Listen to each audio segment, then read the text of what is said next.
High, এই ভিডিওটা অনেক বেশি ইম্পর্টেন্ট হবে কারণ এই ভিডিওতে আমি কথা বলবো চাইনিজ ভিসা নিয়ে, স্টুডেন্ট ভিসা নিয়ে। অনেকেই অলরেডি অ্যাডমিশন নোটিশ এবং জেডাব্লিউ পেপারস পেয়ে গেছেন। এখন আপনাদের যেটা করতে হবে, ভিসার জন্য অ্যাপ্লাই করতে হবে। সো ভিসার জন্য কিভাবে প্রস্তুতি নেবেন, কী কী ডকুমেন্টস লাগবে, এমবেসিতে কী কী প্রশ্ন করে ইন্টারভিউতে, এই ব্যাপারগুলো নিয়েই খোলামেলা আলোচনা করব। মূল ভিডিওতে যাওয়ার আগে পারলে আমার ফেসবুক পেজটা ফলো করতে পারেন। আমার পেজে আমি বিভিন্ন ধরনের ইনফরমেশন দিয়ে থাকি। এই ভিডিওটা শেষ পর্যন্ত দেখার চেষ্টা করেন। ইনশাল্লাহ ভিসা সংক্রান্ত যে সকল কিছু আপনার জানা দরকার আপনি জানতে পারবেন। ভিডিওটাকে আমি দুই ভাগে ভাগ করতেছি। প্রথম ভাগে কথা বলবো কী কী ডকুমেন্টস লাগবে, পরবর্তীতে কথা বলবো ইন্টারভিউতে কী ধরনের প্রশ্ন করতে পারে। সো ডকুমেন্টসের কথা যদি বলি, স্টুডেন্ট ভিসার জন্য প্রথমে যে দুইটা জিনিস লাগবে সেটা হচ্ছে চাইনিজ ইউনিভার্সিটি থেকে অ্যাডমিশন নোটিশ এবং জেডাব্লিউ 201 অথবা 202। অ্যাডমিশন নোটিশ তো ভার্সিটি আপনাকে দেবে এবং জেডাব্লিউ 201 এবং 202 যেটা আছে এটার জন্য ভার্সিটি লোকাল গভর্নমেন্টের কাছে অ্যাপ্লাই করবে। এটা হয়ে গেলে আপনাকে দিবে, অথবা আপনি যার মাধ্যমে অ্যাপ্লাই করছেন সে আপনাকে দিয়ে দিবে। বেসিক্যালি একটা ওয়েবসাইট আছে, সেখান থেকে এটা ডাউনলোড করে নিতে হয়, জেডাব্লিউ 201 অথবা 202। এখন প্রশ্ন আসতে পারে আপনাদের মাথায়, 201 এবং 202 এর মধ্যে পার্থক্য কী? অনেকে এটা নিয়ে অনেক দ্বিধাদ্বন্দ্বে থাকেন যে আমি কেন 202 পাইলাম। বেসিক্যালি যে জিনিসটা হয়, যাদের স্কলারশিপ আছে তারা 201 পেয়ে থাকে, আর যারা সেলফ ফান্ডেড স্টুডেন্ট তাদের 202 হয়ে থাকে। তো ভিসার জন্য প্রয়োজন হবে এই দুইটা ডকুমেন্টস, অ্যাডমিশন নোটিশ এবং জেডাব্লিউ 202। এগুলো তো আপনি চায়না থেকেই পেয়ে যাচ্ছেন।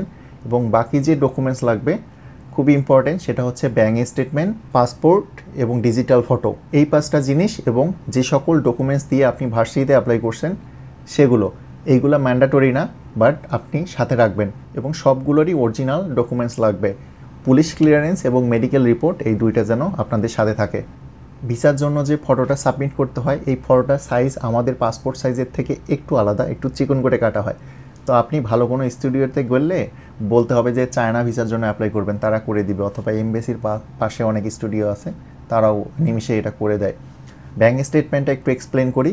ব্যাঙ্ক স্টেটমেন্টে মিনিমাম 2500 ইউএসডি থাকতে হবে। এটাকে বাংলা টাকায় কনভার্ট করা হলে 3 লাখ সামথিং হয়। আপনি 3.5 লাখ টাকা রাখলে সব থেকে বেশি ভালো হয়। এবং মোস্ট ইম্পর্টেন্টলি যেন ট্রানজ্যাকশন থাকে ফ্রিকুয়েন্টলি।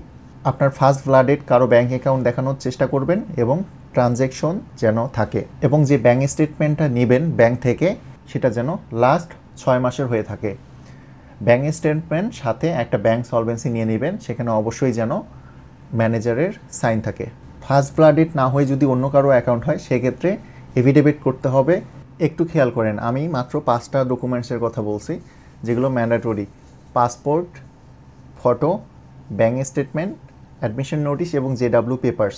আপনি যদি নিজে অ্যাপ্লাই করেন অথবা কারো মাধ্যমে অ্যাপ্লাই করেন, সেক্ষেত্রে এই 5টা ডকুমেন্টস দিয়ে অনলাইনে প্রথমে অ্যাপ্লিকেশন সাবমিট করতে হবে। এরপর আপনার যখন অনলাইনে কনফার্ম করবে এমবেসি থেকে, এরপর এমবেসিতে ইন্টারভিউয়ের জন্য যেতে হবে।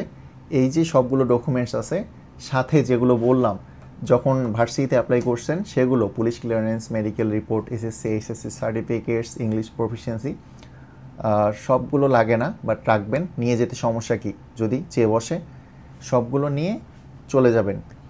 এখন আপনি যদি নিজে অ্যাপ্লাই করেন এবং কারো মাধ্যমে অ্যাপ্লাই করেন, একই কথা। যদি এমবেসি অথরাইজড কোনো স্পেসিফিক এজেন্সির মাধ্যমে অ্যাপ্লাই করেন সেটা আলাদা কথা, বাট আপনি যদি র্যান্ডম একটা এজেন্সি দিয়ে অ্যাপ্লাই করেন, ও করা আর আপনি করা একই কথা। এরপর আসি ইন্টারভিউতে কী ধরনের প্রশ্ন করতে পারে। ইন্টারভিউটা খুবই নর্মাল, আমি বলতে পারি জাস্ট এটা নামে মাত্র একটা ইন্টারভিউ, এছাড়া আর কিছুই না। জাস্ট দেখবে যে আপনি মানুষটা আদৌ আছেন, আপনি চায়নাতে আসবেন, আর আপনার ব্যাঙ্ক স্টেটমেন্টটা একটু চেক দিবে, আর ডকুমেন্টসগুলো হালকা চেক দিতে পারে। আর যেগুলো প্রশ্ন করবে খুবই নর্মাল প্রশ্ন, মানে আপনার আমার দেখা হলে আমি যে প্রশ্নগুলো আপনাকে করব এই সময়ে, সেই প্রশ্নগুলো এমবেসি থেকে করবে।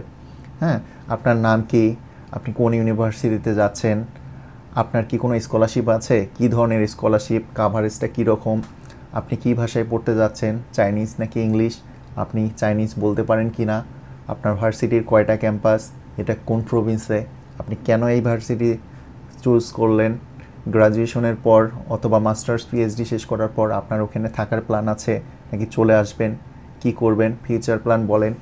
তো এই ধরনের কিছু প্রশ্ন আপনাকে জিজ্ঞেস করতে পারে। আমি অনেকগুলো বলে ফেলছি নিমিষেই, এতগুলো তো করে না, আপনাকে 3-4-5টা করতে পারে।